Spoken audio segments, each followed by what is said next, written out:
Dieu a dit à Moïse, il dit, Moïse, si le peuple n'écoute pas la voix du premier signe, il écoutera la voix du second signe. Un signe, c'est quoi? C'était juste jeter la verge, récupérer la verge, mettre la main dans le sein, sortir. Mais il dit, derrière ce signe-là, il y a une voix. Être prophétique, c'est voir au-delà d'un signe qui a été manifeste. C'est de savoir qu'est-ce que Dieu veut donner comme message derrière ce qu'on a vu. Une fois, j'étais à Kinshasa la veille d'un culte le dimanche. Il y avait le feu sur moi. J'ai prié toute la journée. J'ai pris la voiture, je suis allé avec un protocole à côté dans le supermarché pour acheter de l'insecticide. J'étais en feu avec l'onction, avec la puissance. J'arrive là-bas et je vois un pasteur avec une maman, je crois prophétesse. Et ils viennent me voir comme ça. Ah, prophète Joël, quelle grâce de te voir. On veut prendre une photo avec toi. Et puis j'ai dit d'accord. On a fait la photo. Et j'ai dit avant de partir, attendez. J'ai dit, est-ce que vous me connaissez? Ils disent oui. Tu es un grand prophète de notre pays, tout ça. J'ai dit ok. J'ai dit, est-ce que vous croyez que Dieu depuis le matin vous a réveillé jusqu'à me voir ce soir? Uniquement pour prendre la photo? Il y a une soeur à la maison qui n'a pas d'enfant. Il y a une maman qui a un cancer. Tu as besoin de savoir si c'est Papi, ton mari, ou bien si c'est Jean-Luc. Et le prophète est là avec les yeux ouverts. Et tout ce que tu veux, c'est...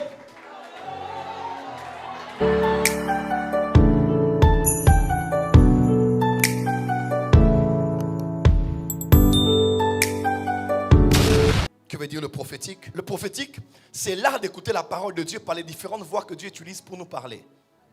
Le prophétique, c'est l'art d'écouter la parole de l'Éternel par les différentes voies par lesquelles Dieu nous transmet sa pensée. Amen, amen. Et d'avoir ensuite la capacité de la transmettre de la meilleure manière que possible. Et ça, c'est ça aussi le prophétique. Le prophétique, c'est savoir que Dieu parle tantôt d'une manière, tantôt d'une autre. Tantôt d'une manière, tantôt d'une autre. Dieu a dit à Moïse, il dit, Moïse, si le peuple n'écoute pas la voix du premier signe, il écoutera la voix du second signe.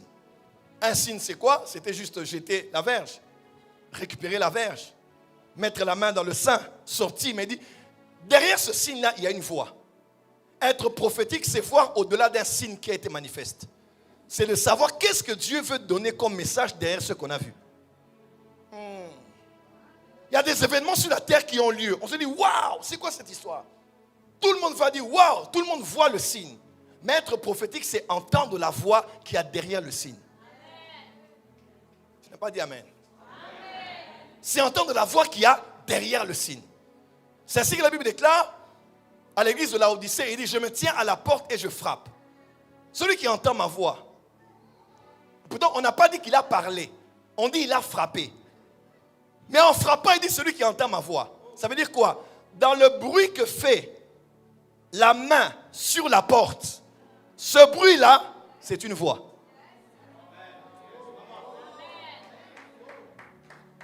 Être prophétique, c'est entendre la voix de Dieu par les différentes voix que Dieu utilise. Voix avec X et voix avec IES. Entendre la voix de Dieu par les différentes voix qu'il utilise pour nous communiquer sa pensée. Être prophétique, c'est être dans la sensibilité prophétique. La sensibilité spirituelle. Seigneur, aujourd'hui, je commence la journée, parle-moi. Et quand tu commences la journée, tu es sensible parce que tu sais, il peut me parler à n'importe quel moment et pas n'importe qui. Une fois, j'étais à Kinshasa la veille d'un culte le dimanche. Il y avait le feu sur moi. J'ai prié toute la journée. Et il y avait quelques moustiques à Kinshasa. Mon épouse m'a parlé et j'ai voulu faire le bon mari. Comme d'habitude. Et j'ai pris la voiture, je suis allé avec un protocole à côté dans le supermarché pour acheter de l'insecticide. J'étais en feu avec l'onction, avec la puissance. J'arrive là-bas et je vois un pasteur avec une maman, je crois prophétesse. Et ils viennent me voir comme ça. Ah, prophète Joël, quelle grâce de te voir. On veut prendre une photo avec toi. Et puis j'ai dit d'accord. On a fait la photo. Et j'ai dit avant de partir, attendez. J'ai dit, est-ce que vous me connaissez? Ils disent oui. Tu es un grand prophète de notre pays, tout ça. J'ai dit ok. J'ai dit, est-ce que vous croyez que Dieu depuis le matin vous a réveillé jusqu'à me voir ce soir? Uniquement pour prendre la photo? Oh non, prophète, c'est seulement une grâce de vous voir. J'ai dit non. J'ai dit, est-ce que vous n'avez pas de malade chez vous à la maison? Vous n'avez pas besoin de direction dans votre vie? J'ai dit, mais je suis plein, chargé pour le culte de demain et tout ce que vous voulez, c'est la photo.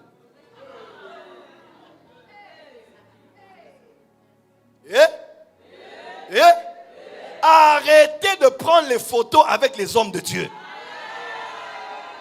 Oui, la photo n'est pas une mauvaise chose, mais des fois vous êtes charnel. Tu rencontres quelqu'un peut-être que tu ne verras qu'une seule fois dans ta vie. Tu rencontres quelqu'un pour lequel les gens payent des billets pour le rencontrer. Tu rencontres quelqu'un, les gens payent pour avoir un rendez-vous avec lui. Tu l'as porté de main comme ça. Il y a une soeur à la maison qui n'a pas d'enfant. Il y a une maman qui a un cancer. Tu as besoin de savoir si c'est Papi, ton mari, ou bien si c'est Jean-Luc. Et le prophète est là avec les yeux ouverts. Et tout ce que tu veux, c'est...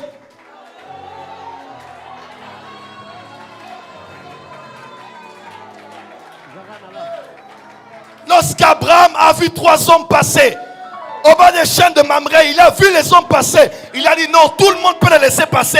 Je ne les laisserai pas passer. Parce que ce ne sont pas des hommes qui sont passés, c'est Dieu qui est passé. On ne dit pas ici de vénérer les hommes de Dieu, d'adorer les hommes de Dieu. Non. Mais Dieu, tu ne le verras pas. Tu le verras par l'homme qu'il a envoyé pour toi. J'ai rencontré le docteur Miles Monroe plus d'une fois dans ma vie. Quelque temps avant sa mort, c'était au Burundi. J'étais avec lui, il m'a béni, on a parlé. Il m'a béni, il a pris pour moi, on a mangé ensemble. Mais je ne savais pas que c'était la dernière fois que je le voyais. Parce qu'après, il est allé au Gabon. Après le Gabon, il a voyagé, il est parti. Et il est mort. Et dans la vie, on ne sait pas. Je ne dis pas qu'on va mourir. Mais je dis que peut-être qu'il y a des gens que tu ne verras plus. Il est peut-être passé par là avec une solution pour ta vie. Mais toi, tout ce que tu cherches, c'est la photo. Moi, ceux qui me connaissent. Quand je vois un père que je reconnais et que j'honore. Tu vois le scénario? Moi, Congolais, Quinois. Mais je vais trouver l'argent, emprunter l'argent. Mais cet homme va me... Que ce soit dans ce supermarché, aéroport, n'importe où, même dans l'avion, je vais créer un scandale. Pourquoi? Parce que les jours passent mais ne se ressemblent pas. Il y a des jours comme ça où Dieu vient te visiter. De peur que Jésus ne dise, oh, ils n'ont pas connu l'heure à laquelle je les ai visités. Je préfère être sensible. Quand je vois un père que j'honore là, c'est un scandale. Mais là, papa. Parce que je veux chercher la voie qui mène vers son cœur. Et si son cœur seulement s'ouvre là, ma vie change.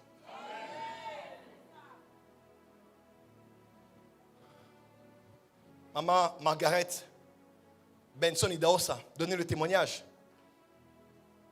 Elle a dit, pasteur Christ avec l'homme que vous voyez, qui a fait un don de 2 millions, ça fait à peu près 10 ans. Il avait fait un don de 2 millions de dollars, 3 millions à son université, à Benin City. Elle dit, Christ avec l'homme a étudié chez nous ici. Et il a fait des dons extraordinaires pour cette communauté. Là-bas ont été les archevêques Nicolas Duncan Williams, Johnson Suleiman, pasteur Christ avec l'homme. Ils ont étudié chez Idaosa. Et quand pasteur Christ a pris le micro, il a dit, chaque fois que maman me parle au téléphone, demandez à mon staff, je suis à genoux.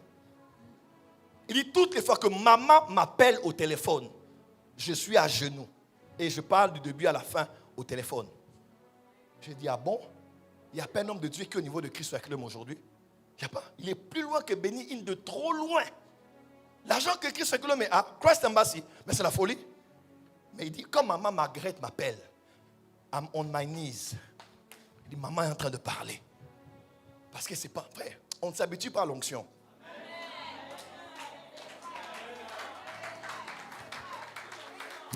Dis à ton voisin, sois sensible.